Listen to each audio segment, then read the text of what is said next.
A lot of like the tracks that I've made, everything has kind of a meaning. So Winona was all about being bullied, and Like Water was the sample from Bruce Lee, where I've now felt like recovering from bullying, like it's like water off a duck's back. When I first started making Like Water, it wasn't a dance track at all. There was no kick. There's that one song by Leon Vinehall, Midnight on a Rainbow Road. There's percussion and amazing sounds, and I was like, I want to make a track like that. And I just wanted it to be like 4 or 5 minutes of just kickless music, and then a kick would come in later. There was literally 2 elements of that track that I learnt from the producer of the song Like a G6 in Reason one day. And he accidentally put the bell line into the bass, and then it became that iconic bass sound that everyone heard. And it was like, and that's how I made like a lot of money. And I accidentally did that with a kick drum.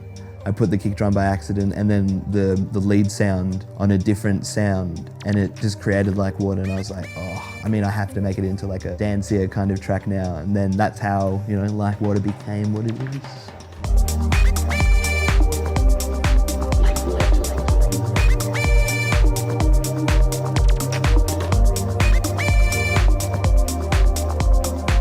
Hi, I'm DJ Boring, and I'm going to get stuck in and tell you guys how I made Like Water. I start every track the exact same way, and it's a kick. I basically have my kick, which I got from some random sample pack.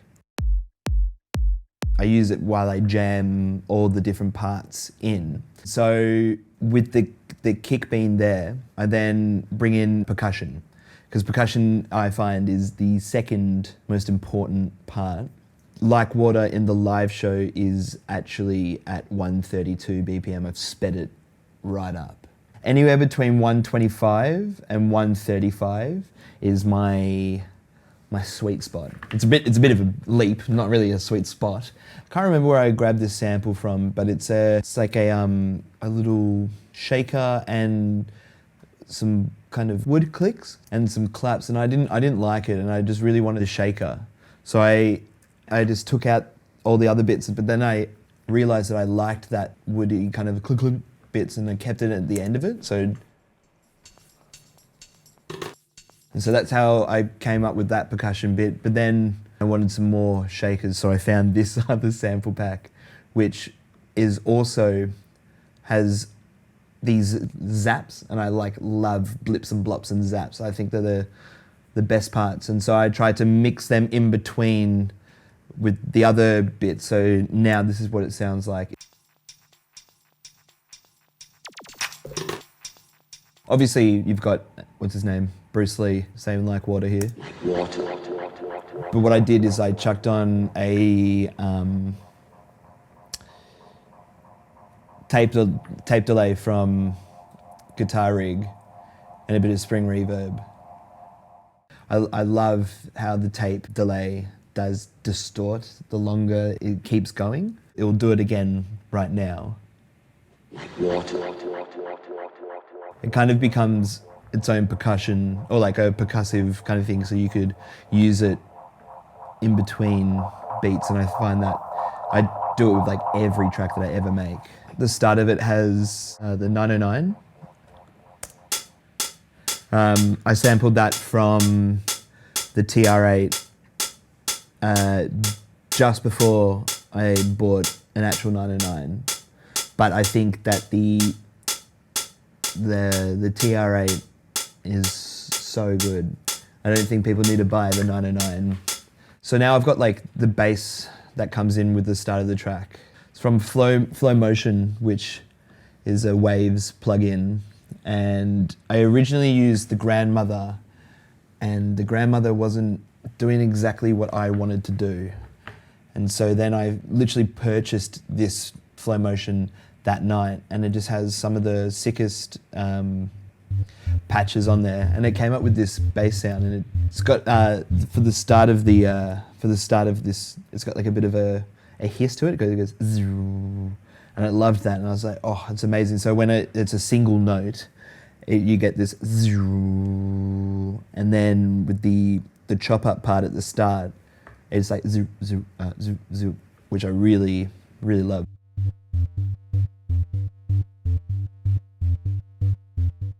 How I structure a lot of my tracks pretty much every one of them. So I have a start point where it like shows you the song, and then I like to like stop all of like the kicks and everything where it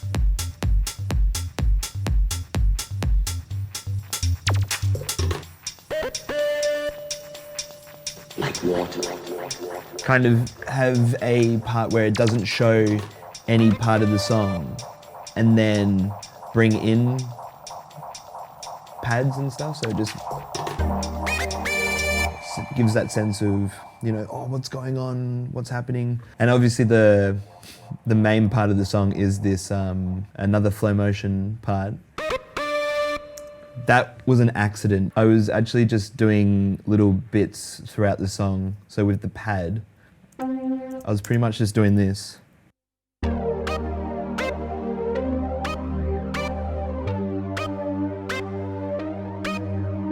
And I took the bass, put it into the flow motion part, and it did this thing where it just went da-da-da, and I was like, oh, it's amazing. And I thought that was like super cool. What I did that was annoying is that I had it pretty much every second. And I think that would have just driven people nuts. That's a little lead, which I'm stoked with. Like water. It's the electro slide, and it's just got this really good kind of glidey synth. The original patch has like a lot of more reverb to it, and I took the reverb down that's inside the VST and punched the highs. I really love leads. Like leads are, I find, as such great ways to have people know of like a track. There's that one, Deeper Ones, dancing. The lead in that, in the instrumental, like great. It's like diddle-doo, diddle-doo, diddle-doo, and it just works so well over the track, and that's what I like. I love lead sounds. Every track that I make, there's a lead sound. I wish I could stop making leads, but I think leads will lead the way. So this is what it would have sounded like if I didn't have that da-da-da.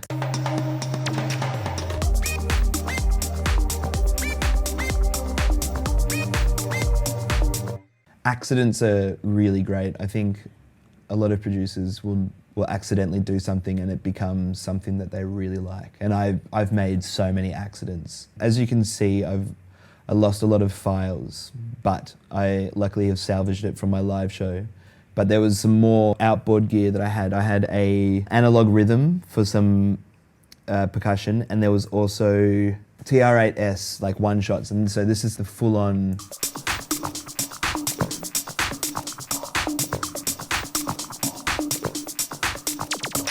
How I make music, I don't sit down in this view. I actually do everything in this view and play it and just jam. And I have like a Akai APC-40 and I trigger clips. And that's how I get a sense, because I like to jam to make my own music.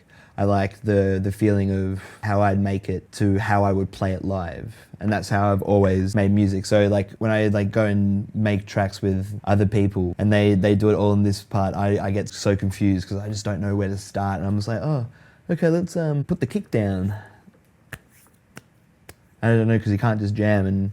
But now I've gotten to learn to do it in between, so I can still jam and then record into this part and then take anything out that I need to. So coming into the drop, there's these little bongos.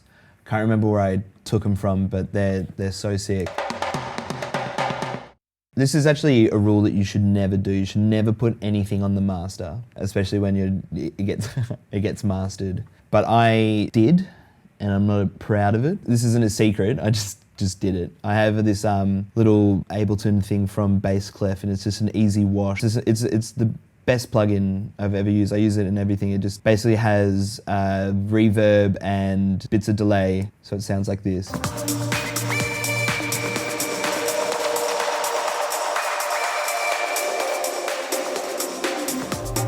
So before I did each drop from the first and second drop, I just did a massive just wash. Just so it just has that kind of feeling of like something's about to happen.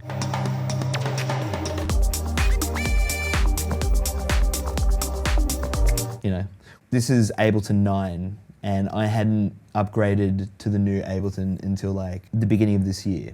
And that was 10, and I think 11's out now, but I had been using 9 for so long, and you can't group inside of a group, which you can from 10 and up. I wanted to group it again so everything would do it, so it wouldn't be on the master channel, but I did it anyway.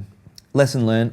That was my one mistake. Actually, I've done many mistakes for this. One thing that I did do in the drop, I was using the M1, and the M1 has this like that amazing kind of 80s kind of sound, and I love that. And I wanted to find a way to elevate the original pad line, which was...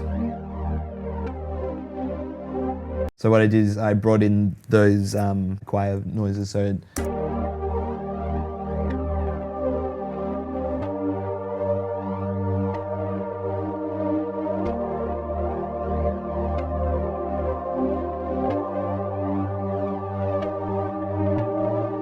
for the first drop, I filtered it, and so it just kind of plays in the background, but like you can still hear the rhythm of the melody from it.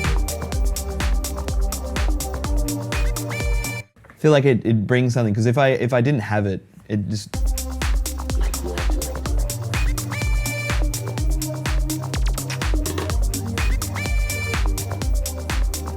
sounds quite empty. I realized a lot of tracks that I made beforehand just had the same chord progression going and didn't elevate it, and this, the massive choir just really just changes it, just the smallest part from this part. So differentiates each part. And yeah, that's pretty much just the start of the track. I used, for the pads beforehand, these ones, I used Novation Peak. This part is definitely the peak. It's the little trancey synth that comes in for the second drop, which is this part.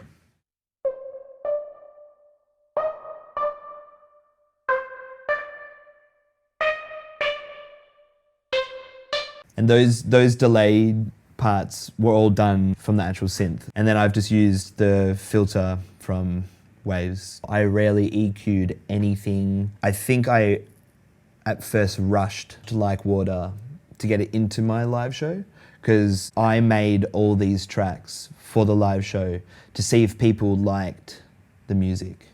And when I made my Technicolor release for Like Water, they were all songs that were played in the live show that people really responded to. Like Water was on top of the list. It did pretty well. It's one of my favorite tracks, but it is literally so raw that I didn't do anything to it, and I felt like I just rushed it and then pretty much sent it off. It still sounds pretty all right to me. And so now coming up to the second drop, this little trancey synth really works opening up with the pads.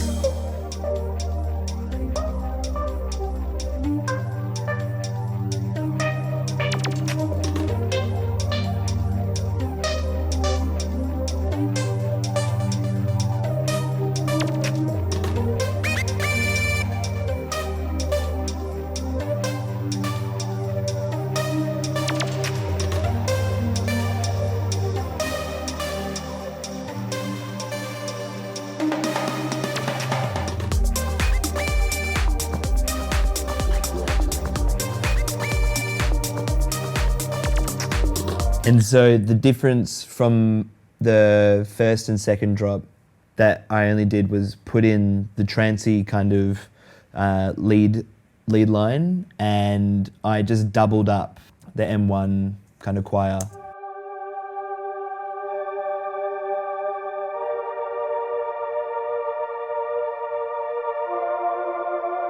But this time I opened up the filter. It brings, there's a bit of a different dynamic to it, so it just sounds like...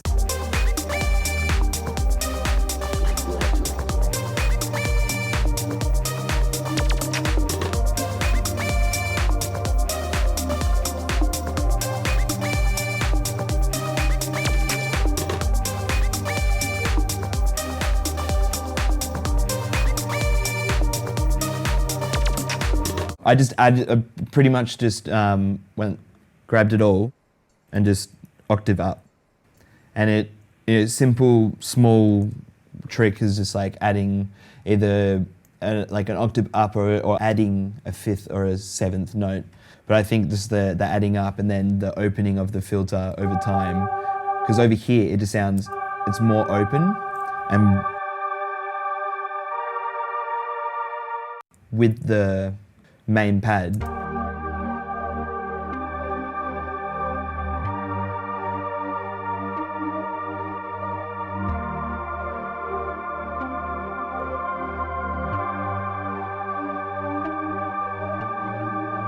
it took me ages to find the right way for those two to sound together. Because when I was doing it, I was just coming up with... nothing sounded good. And I just tried drawing in just a little bit. I would just be like this and then draw that one in and then... and I was drawing them in and then that's how I made that. And it took me a while, and then I like learnt how to do it, and then I kind of played it, because you can see some of them are just like slightly off because there's a bit of a tack to it, and then I wanted these ones to just be a slightly, sometimes just be a bit beforehand, so it sounded...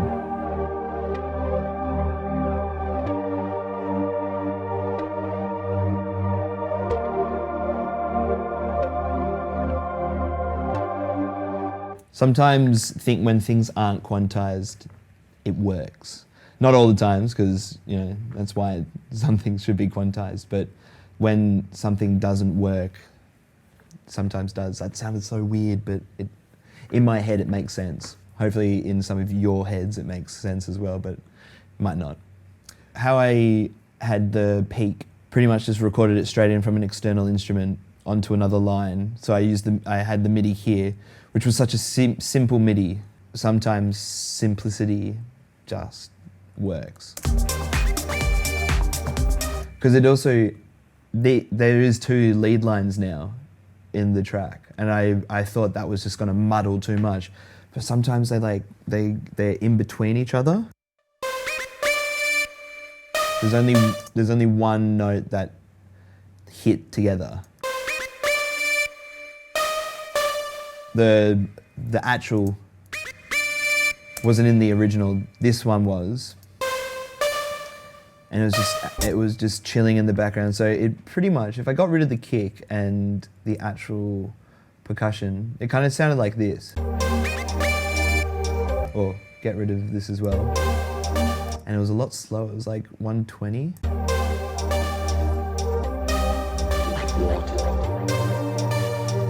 So this was kind of the original kind of idea of Like Water. And I think there was like a few different like percussion-y bits, but nothing super clubby, like a few like kind of wood clinkings together. But I'm glad that I like in the long run changed it to be a bit more dancey. The reaction when it's played live is second to none. It definitely was a bit ambient. I think also at the start I had these doubled, so it was kind of, I just like dragged everything out. That was one thing that I wanted to do with this track though, was to make it still an at-home listening track. I didn't want people to think that it wasn't necessarily like the original idea was. So it would have sounded a lot like this, the original.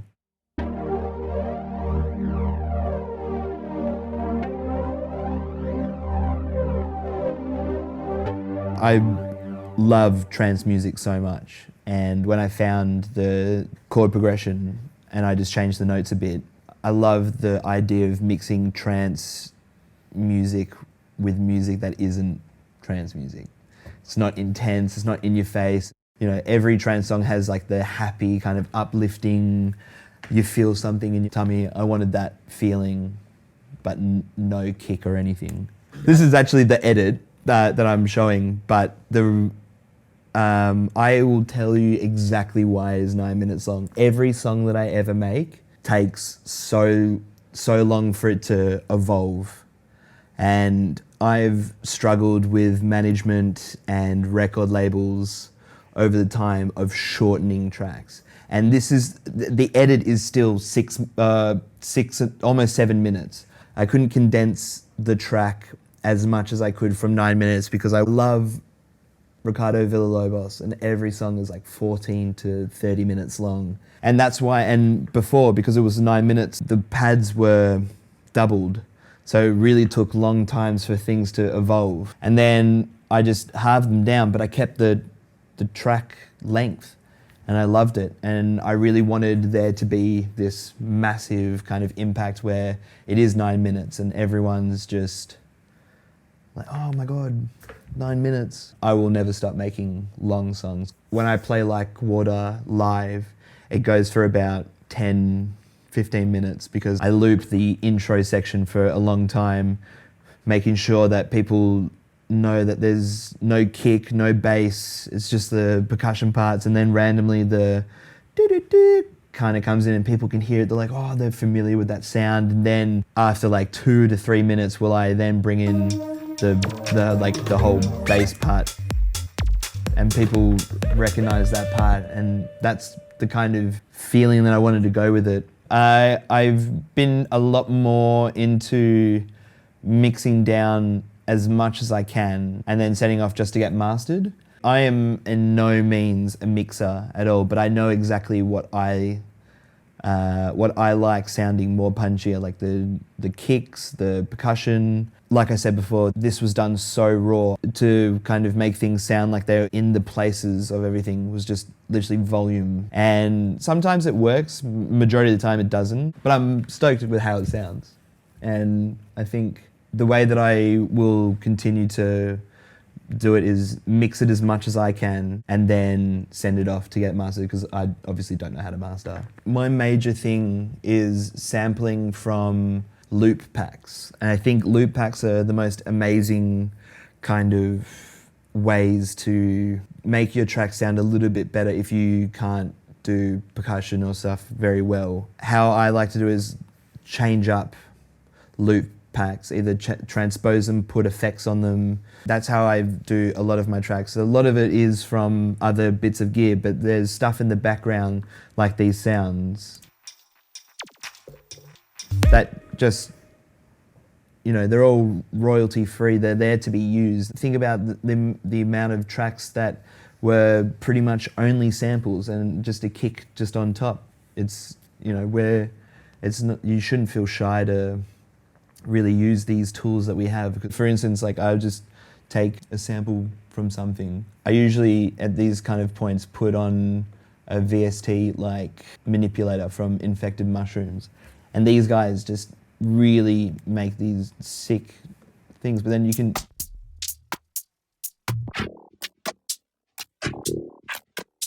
and that's pretty much how I make a lot of my beats, is just from changing something from someone else.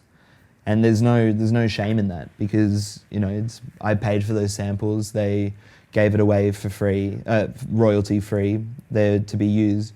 I just like to connect them all together so that they do sound interesting and different. That's how I'd tell people to make music, or like to give advice to people who are, you know, want to do what I do.